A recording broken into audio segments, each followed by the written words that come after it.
Welcome to your IsiXhosa lessons with Kolping Mbumba. Hey, what's up everybody? Kolping Mbumba here.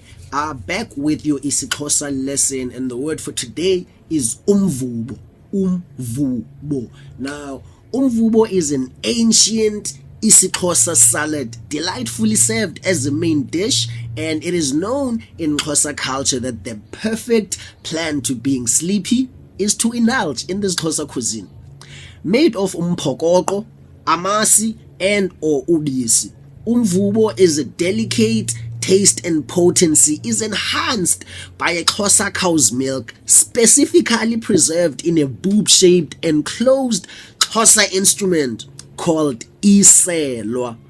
Amasi from this instrument slap umphokoqo differently, and all the flavor merge ibeluncuthu mazangwa. ISWEKILE AYIGALELWA XA UVUBISA. I will say this again. ISWEKILE AYIGALELWA XA UVUBISA. Umvubo is pronounced umvubo. Umvubo. One more time. ISWEKILE AYIGALELWA XA UVUBISA.